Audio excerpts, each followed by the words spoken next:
बिस्मिल्लाहिर्रहमानिर्रहीम। आज की वीडियो के अंदर हम ये देखेंगे कि जो मौजूदा रिसेशन है, जो कि कोरोना वायरस की वजह से है या कोविड-19 की वजह से है, तो उसके अंदर उसको किस तरह से डील किया जाए और उसके अंदर हमारी फाइनेंशियल प्लानिंग क्या होनी चाहिए और हमें किस तरह से इस मौके को, जहाँ पे हर बंदा परेशान है, हमें इस मौके को किस तरह से एक अपॉर्चुनिटी बनानी चाहिए और अपने आप को सेव करना चाहिए। तो इस वीडियो को स्टार्ट करने से पहले दो बातें ज़रूर कहूँगा कि एक तो काइंडली इस वीडियो को ज़रूर देखिएगा और शुरू से लेकर आखिर तक देखिएगा। मेरे ख्याल में ये आपको कहीं ना कहीं किसी न किसी तरीके से कुछ हेल्प ज़रूर करेगी। और दूसरी जो बात है वो अगेन इसी वीडियो से रिलेटेड है और जो कि बहुत इम्पोर्टेंट है। हम आजकल बहुत ज़्यादा परेशान हैं कोरोना वायरस को लेके और होना भी चाहिए, एक वबा है। लेकिन हमें ये भी देखना है कि इस तरह की वबाएं और इस तरह के पैंडेमिक्स पहले भी आए और तब भी आए जबकि मैनकाइंड और साइंस इतनी एडवांस्ड नहीं थी। तो और उस दौर के अंदर भी, चाहे वो ब्लैक डेथ हो जो कि 14th सेंचुरी में आई या वो स्पेनिश फ्लू हो जो कि 19th सेंचुरी में आया, इन सारों इन सारे पैंडेमिक्स को भी ह्यूमैनिटी ने और साइंस ने, जो कि उस वक्त इतनी एडवांस्ड नहीं थी, वो इसको ट्रीट करते हुए आगे निकल आई। तो ये नहीं हुआ कि मैनकाइंड ख़त्म हो गई या कॉरपोरेशंस ख़त्म हो गई या साइंस ने इनका हल नहीं निकाला या कंपनीज बंद हो गई या स्टॉक एक्सचेंजेस बिल्कुल क्रैश हो गए, ना उठने के लिए क्रैश हो गए। ऐसा कभी भी कुछ नहीं हुआ और इंशाल्लाह इंशाल्लाह ये भी दौर गुजर जाएगा। और बीइंग मुस्लिम्स भी हमें ये इस चीज़ के ऊपर फेथ होना चाहिए और बीइंग नॉर्मल ह्यूमन बीइंग भी हमें इस चीज़ पे फेथ होना चाहिए कि आने वाला कल आज से बेहतर होगा। ठीक है। और ये इस तरह की वबाएं और इस तरह के पैंडेमिक्स और इस तरह से रिलेटेड अदर एक्स्ट्राऑर्डिनरी इवेंट्स जो कि जैसे वॉर्स हो जाती हैं या अनस्टेबिलिटी आ जाती है या पॉलिटिकल कुछ इश्यूज आ जाते हैं, ये टेम्पररी होते हैं। In the long term they will never stay as it is. तो आइए चलते हैं, वीडियो को आगे देखते हैं। इस रिसेशन के अंदर मेरे सामने चार चीज़ें मेनली हैं जो कि हमारी फाइनेंशियल स्टैंडिंग के साथ रिलेट करती हैं। उसमें एक तो है स्टॉक एक्सचेंज और म्यूचुअल फंड्स, दूसरा है फिक्स्ड डिपॉजिट्स, तीसरा है हम सिक्योर इन्वेस्टमेंट्स के ऊपर फोकस करेंगे, और चौथा जो कि एक नया कॉन्सेप्ट है लेकिन दुनिया में बहुत ज़्यादा कॉमन है, ऑल्टरनेटिव इन्वेस्टमेंट का, उसके ऊपर भी हम बात करेंगे। तो आइए चलते हैं, आगे चलते हैं। तो पहला पॉइंट है स्टॉक एक्सचेंज और म्यूचुअल फंड। स्टॉक एक्सचेंज और म्यूचुअल फंड, हम सारों को पता है कि इंडेक्स गिर गई है, पाकिस्तान स्टॉक एक्सचेंज बहुत नीचे आ चुका हुआ है, इंडेक्स ड्रॉप हो चुकी हुई है। फॉर श्योर मैं आज कोई लेवल इस वीडियो में बयान नहीं करूंगा क्योंकि उसकी वजह ये है कि वो कल को हो सकता है वो मजीद गिर जाए या वो थोड़ा सा ऊपर चला जाए। तो इन शॉर्ट मसला क्या है कि मार्केट आपकी इनस्टेबल है। इस इनस्टेबल मार्केट के अंदर हमें अपने आप को तीन सिचुएशंस में देखना है। अगर मैं पहले से स्टॉक मार्केट में इन्वेस्ट करके बैठा हुआ हूँ और मुझे खुदा न खास्ता वो मौका नहीं मिला कि मैं अपनी पोजीशंस को सिक्योर करके बाहर निकल जाऊं, और मैंने जो पैसा उसमें इन्वेस्ट किया हुआ है वो सरप्लस पैसा है, वो ऐसा नहीं है कि जो कि मुझे कल चाहिए होगा, ठीक है, तो उसको वहाँ पे इन्वेस्ट रहने दें। तो अपनी पोजीशन को होल्ड रखें, उसको लॉस में ना बेचें, क्योंकि आज का लॉस जो है वो, अगर आपको वो कैश रिक्वायर्ड नहीं है तो वो वहाँ पे पड़ा रहने दें। वो कल को प्रॉफिट में भी आएगा, कल को ब्रेक इवन में भी आएगा और आपको नुकसान नहीं होगा। तो थोड़ा सा वेट कर लें, घबराहट में पैसा ना निकालें, वो पैसा ना निकालें जिसकी आपको ज़रूरत ही नहीं। अच्छा, दूसरा पॉइंट इसमें आ जाता है वैल्यू शेयर्स के अंदर इन्वेस्ट करें। अब क्या हुआ कि मार्केट गिर गई है, लोगों ने घबराहट के अंदर अपना पैसा निकाल लिया स्टॉक मार्केट से, तो बहुत अच्छे अच्छे शेयर भी आपको सस्ते मिल जाएंगे इस वक्त। मैंने वैल्यू शेयर्स और ग्रोथ शेयर्स के ऊपर एक अलग वीडियो कर रखी है, उसको काइंडली ज़रूर देखिएगा, वो लिंक मैं डिस्क्रिप्शन में दे दूंगा। उन वैल्यू शेयर्स को आइडेंटिफाई करें और उन वैल्यू शेयर्स के अंदर इन्वेस्ट करें with the horizon of 2 to 5 years। और बिलीव करें आपकी इन्वेस्टमेंट डबल से भी ज़्यादा हो जाएगी। तीसरा पॉइंट आ जाता है कि आप स्टॉक मार्केट के अंदर डिविडेंड पेइंग शेयर्स के ऊपर इन्वेस्ट करें। डिविडेंड पेइंग स्टॉक्स के ऊपर भी मैंने एक अलहदा से वीडियो, 2 से ज़्यादा आई थिंक वीडियोस बनाई हुई हैं, उनको ज़रूर देखें। डिविडेंड पेइंग स्टॉक्स को आइडेंटिफाई करें और डिविडेंड स्टॉक्स को ख़रीदें। जितना डिविडेंड स्टॉक आपको, अच्छा डिविडेंड स्टॉक सस्ते में मिलेगा, उसकी डिविडेंड यील्ड आपको ज़्यादा नज़र आती है। और फॉर श्योर जैसे ही मार्केट स्टेबलाइज होगी, market value of those shares ऊपर चले जाएंगे, क्योंकि डिविडेंड शेयर्स जो होते हैं वो बहुत ज़्यादा वॉलेटाइल नहीं होते, लेकिन ऐसे रिसेशंस के अंदर वो नीचे आ जाते हैं, तो उनको पिक करना एक बहुत अच्छा ऑप्शन होगा। ठीक है, आगे आ जाते हैं म्यूचुअल फंड्स के हवाले से। अब म्यूचुअल फंड्स में मैं हमेशा बता चुका हूँ कि 2 तरह के मेन फंड्स हैं, खैर उनकी टाइप्स के ऊपर मैंने काफ़ी वीडियोस की हुई हैं, लेकिन इस वक्त हम 2 तरह की चीज़ों में इन्वेस्ट कर सकते हैं अगर आपके पास सरप्लस कैश। Income funds. अब आपको कहीं समझ नहीं आ रही कि मैं कहाँ इन्वेस्ट करूँ, आप घबराहट का भी शिकार हैं, आपको मार्केट पे इतना ट्रस्ट नहीं है, तो इनकम फंड्स में इन्वेस्ट करते हैं, क्योंकि इनकम फंड्स के अंदर आपका कैपिटल काफ़ी हद तक, यानी आई वुड से अराउंड 80% तक चांसेस हैं कि दे विल स्टे सेफ और आपको एक अच्छा रिटर्न उसके ऊपर मिल जाएगा। दूसरा ऑप्शन ये है, जो कि ऑप्शन मैं खुद अपने लिए सोचता हूँ, और वो ये है कि मैं इक्विटी फंड्स में इन्वेस्ट करूँ। Again the horizon is going to be 2 to 5 years, but imagine the return, it is going to make your investment double for sure in 2 to 5 years। दूसरा ऑप्शन आ जाता है जो कि बिल्कुल बहुत मुहतात लोग हैं, जो कि स्टॉक एक्सचेंज के अंदर किसी भी तरीके से दाखिल ही नहीं होना चाहते, और वो कहते हैं कि ना म्यूचुअल फंड का पता है ना हमें स्टॉक एक्सचेंज का पता है, तो उनके लिए फिक्स डिपॉजिट। तो जब भी हम फिक्स डिपॉजिट की बात करेंगे तो मैं हमेशा रिक्वेस्ट करूंगा कि प्लीज़ फिक्स्ड डिपॉजिट के अंदर इंटरेस्ट इन्वॉल्व है। अब जब इंटरेस्ट इन्वॉल्व है तो वो सीधी जंग है, हम लोगों के लिए सूद मना है। तो लेकिन मैं लोगों की ज़रूरियात भी समझता हूँ, और लोगों का अंडरस्टैंडिंग ये है कि हमें कुछ पता ही नहीं है तो हम क्या करें, और इसके ऊपर फतवे भी आ चुके हैं और इसके ऊपर बड़ी बातें हैं। लेकिन मैं फिर एक चीज़ ज़रूर कहूँगा जो कि मैं अपने लिए सोचता हूँ, अगर आपने फिक्स डिपॉजिट में इन्वेस्टमेंट करनी है तो प्लीज़ किसी इस्लामिक बैंक के साथ वो फिक्स डिपॉजिट खोलें। This is number 1। वो इस्लामिक बैंक्स बहुत सारे हैं, मिज़ान है, बैंक इस्लामी है, बरका है, नेशनल बैंक के भी इस्लामिक ब्रांचेज हैं, और अब तो हर बैंक ने तकरीबन इस्लामिक बैंकिंग भी स्टार्ट कर दी है। तो गो फॉर इस्लामिक बैंकिंग, क्योंकि वो शरिया कंप्लायंट है।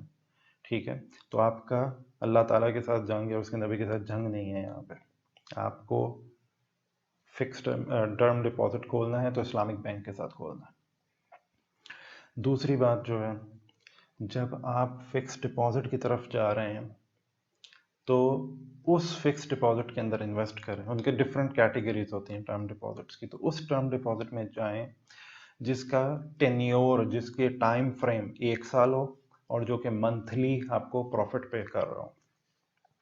उसकी वजह यह है कि मंथली मैं क्यों कह रहा हूँ, मेच्योरिटी पे इंटरेस्ट की पेमेंट क्यों नहीं कह रहा, क्योंकि ज़्यादा फ़र्क नहीं होता इंटरेस्ट रेट्स में। ठीक है, और 1 साल क्यों कह रहा हूँ, क्योंकि आई डोंट वांट कि आप लोग अपना पैसा फिक्स डिपॉजिट में स्टक कर लें, तो उसको 1 साल के बाद हालात चेंज होंगे, तो इसलिए 1 साल से ज़्यादा का डिपॉजिट अभी ना करवाएं। तीसरी चीज़ आ जाती है मेरे मुताबिक सिक्योर इन्वेस्टमेंट्स, जिसकी तरफ आप लोग जा सकते हैं। अच्छा, सिक्योर इन्वेस्टमेंट्स क्या चीज़ें हैं? सिक्योर इन्वेस्टमेंट्स बेसिकली एक ऐसी चीज़ है जिसमें आपने जो सेविंग्स की होती हैं उनको आप सिक्योर कर लेते हैं, यानी कि मेरी जितनी सेविंग है मैं कुछ ऐसा इंश्योर कर रहा हूँ कि मेरी सेविंग का जो पैसा है वो वक्त के साथ साथ कम ना हो जाए, वो ज़ाया ना हो जाए। ठीक है, तो इसको सिक्योर इन्वेस्टमेंट कहते हैं। इसके अंदर कोई बहुत ज़्यादा ग्रोथ एक्सपेक्टेड नहीं होती। ठीक है, कोई बहुत ज़्यादा ग्रोथ एक्सपेक्टेड नहीं होती, लेकिन इसके अंदर आपका कैपिटल सिक्योर रहता है। ये 2 तरह की हैं मेरे नज़दीक।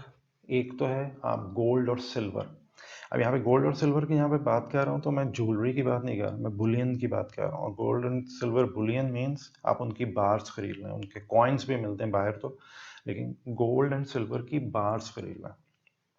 ठीक है, और दूसरा मैं ये कहूँगा, अच्छा, और ये जो बार्स और गोल्ड खरीद रहे हैं तो प्लीज़ अपने घरों पे ना रखें, ज़रूर उसको लॉकर में रखें, अपनी ज़िंदगी को महफूज रखें। दूसरी आपकी सिक्योर इन्वेस्टमेंट हो सकती है कि आप आहिस्ता आहिस्ता करके डॉलर्स को एक्यूमुलेट कर लें। आपकी करेंसी अगर वीक होगी भी तो डॉलर का रिजर्व आपको आपका कैपिटल ज़ाया होने नहीं देगा। ठीक है। एंड मुझे लगता है कि ये कॉन्सेप्ट सारों को पता होगा, क्योंकि डॉलर और रुपी की जो पैरिटी है, रुपी उसके इर्द गिर्द बहुत ज़्यादा वॉलेटाइल होता है। तो आपकी जब करेंसी डिवैल्यू हो जाती है तो आप अपना कैपिटल इनडायरेक्टली, बेशक मेरे पास 1000 रुपया होगा, लेकिन वो 1000 रुपया जो आज उसकी वैल्यू है वो हो सकता है कि कल उसकी वो वैल्यू ना रहे, तो जो बाइंग पावर 1000 की आज है वो कल ना हो। ठीक है। तो इस चीज़ को सिक्योर करने के लिए आप यूएस डॉलर्स भी खरीद सकते हैं। अगेन उनको भी अकाउंट में ना रखें, let's keep it in the locker. और उसके काफ़ी रीजन हैं जो मैं इस वीडियो में नहीं बताना चाहता। खैर, गोल्ड और सिल्वर के ऊपर मैं एक और बात ये करूँगा। हम लोग जो हैं पाकिस्तानी खास तौर पे, हम लोग गोल्ड की प्राइसेस को रुपीस में मॉनिटर करते हैं, जो कि मेरे नज़दीक सही है अगर आपको टेक्निकल नॉलेज हो। अभी मैं बात क्यों कर रहा हूँ, गोल्ड प्राइसेस को मॉनिटर करने के लिए, सिल्वर प्राइसेस को मॉनिटर करने के लिए आपको डॉलर को बेसिस बनाना चाहिए। यानी आप गोल्ड की प्राइसेस 10 ग्राम्स की देख रहे हैं या 1 आउंस की देख रहे हैं, तो you should keep a track of that prices in dollars, not in पाक रुपीस। अब इसकी एक बहुत अहम वजह, इसकी अहम वजह ये है कि पाकिस्तानी रुपी की तो अपना ही वो स्टेबल नहीं है।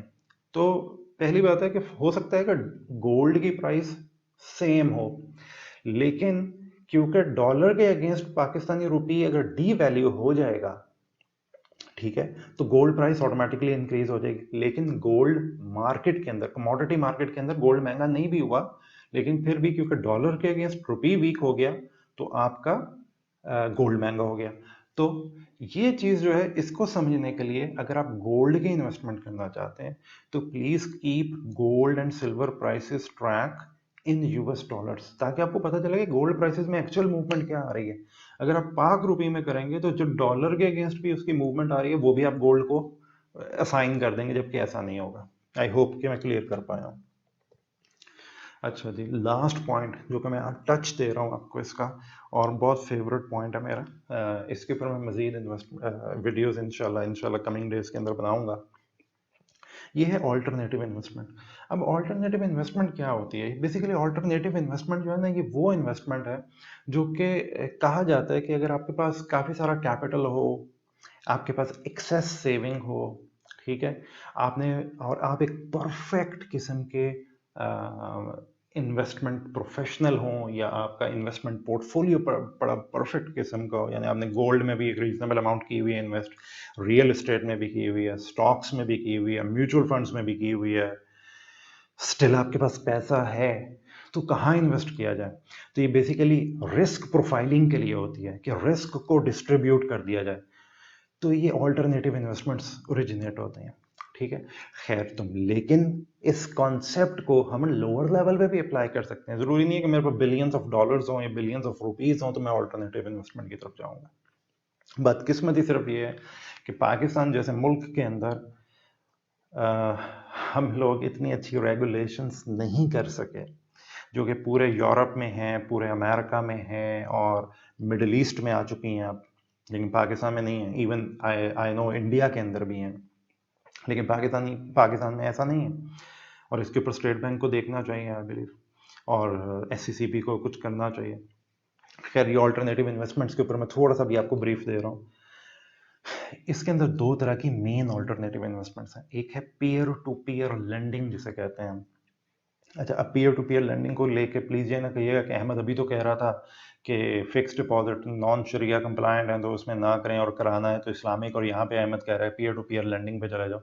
तो पीयर टू पीयर लेंडिंग भी शरिया कंप्लायंट आती है, ठीक है।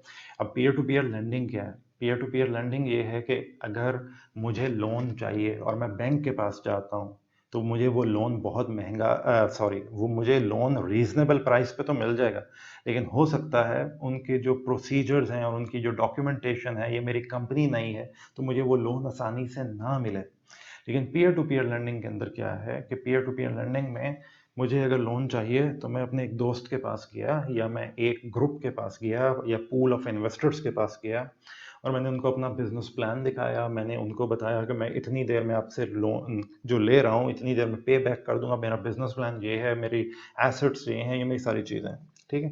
तो उसके अंदर आपने उसको पैसे दे दिए। अब ये जो पैसे दिए, ये बैंकिंग प्रॉफिट या बैंकिंग इंटरेस्ट रेट से ज़्यादा पे दिए होंगे, तो इसलिए आप ज़्यादा पैसे कमाते हो यहाँ पे, ठीक है। तो पीयर टू पीयर लैंडिंग, अच्छा अब ये सिक्योर चीज़ है, काफ़ी हद तक सिक्योर होता है, इसमें फ्रॉड्स नहीं होते, और इनके मैं मैकेनिज्म और इनके ऊपर मैं डिटेल वीडियोस करूंगा, तो please bear with me for 1 week at least, मुझे थोड़ा सा टाइम दे, मैं इसके ऊपर एक डिटेल वीडियो करूंगा। तो ये बहुत अच्छा है, इसके अंदर आप बैंक के रोल में आ जाते हैं और आप अपने लोगों को, अपने दोस्तों को, या उस वेबसाइट के थ्रू या उस इन्वेस्टमेंट पूल के जरिए लोगों को पैसा देते हैं, एंड यू अर्न हिलाल शरिया compliant profit on those things, ठीक है। दूसरी चीज आ जाती है क्राउड फंडिंग। अब क्राउड फंडिंग क्या है, जो कि अगेन मैं कहता हूं कि पाकिस्तान के अंदर बहुत ज्यादा शदीद इस चीज की जरूरत है, लेकिन पाकिस्तान में नहीं है, ठीक है, लेकिन पूरे वेस्ट में है, मिडिल ईस्ट में है, इंडिया में है। क्राउड फंडिंग ये है कि मैं एक बिल्डिंग या मैं एक अपार्टमेंट खरीदना चाहता हूँ और मैं उसको, अपार्टमेंट को या बिल्डिंग को या घर को रेंट पे देना चाहता हूँ, ठीक है, ताकि मेरा एक source of income other than salary भी आ जाए।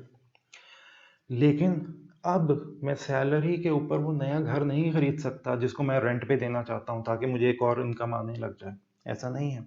या मैं एक कमर्शियल प्रॉपर्टी मैंने देखी कि यार ये दुकान बहुत अच्छी है, अगर मैं इसको खरीद लूँ तो मैं इसको रेंट पे दे दूंगा, लेकिन वो दुकान खरीदने के मेरे पास पैसे नहीं है, ठीक है।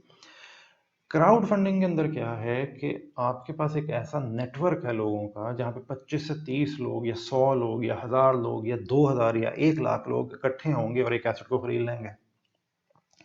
इस एसेट को मॉनिटर करेगी एक थर्ड पार्टी जो कि रजिस्टर्ड कंपनी होगी, जिसके ऊपर फाइनेंशियल रेगुलेशंस अप्लाई हो रहे होंगे, और मॉनिटर्ड होगी और प्रॉपर कंपनी होगी, और वो क्या करेगी, वो एसेट को आप लोगों के अंदर जो भी इन्वेस्टर्स हैं उनसे वो पैसा लेगी, उनको वो प्रॉपर्टी खरीद के दे देगी, और आपसे सिर्फ एक मैनेजमेंट फी काटेगी, और बस जो भी इस तरह की छोटी मोटी चीज़ें वो देखेगी।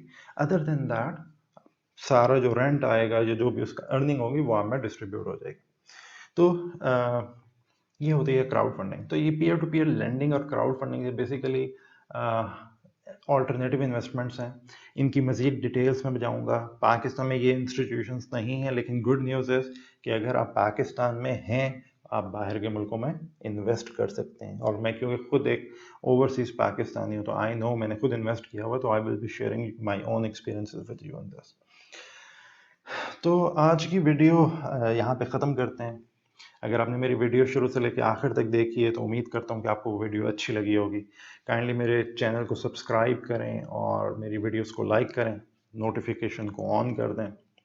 अगर आपको कोई क्वेश्चंस हों तो काइंडली प्लीज़ ब्रीफ क्वेश्चंस मेरी ईमेल पे आप कर सकते हैं, जो कि मैं यहाँ पे दे रहा हूँ, और मेरा इंस्टाग्राम अकाउंट है, वहाँ पे भी आप मुझे डायरेक्ट मैसेज भेज सकते हैं, ठीक है। प्लीज़ क्वेश्चंस ब्रीफ होने चाहिए। इंशाल्लाह कमिंग डेज के अंदर, कमिंग वीक्स के अंदर मैं एक तो ऑल्टरनेटिव इन्वेस्टमेंट्स के ऊपर वीडियोस लाना चाह रहा हूँ, और मैं एक स्टॉक एक्सचेंज के अंदर इन्वेस्टमेंट, क्योंकि टाइम है अभी लोगों के पास, तो एक डिटेल्ड वीडियोस होंगी, कोई 25 से 30 वीडियोस बनाने का प्लान रख रहा हूँ, जिसके अंदर वो एक कंप्लीट कोर्स हो जाएगा आप लोगों के लिए। तो अपना ख्याल रखिएगा, उम्मीद करता हूँ वीडियो पसंद आई होगी। अल्लाह हाफिज़।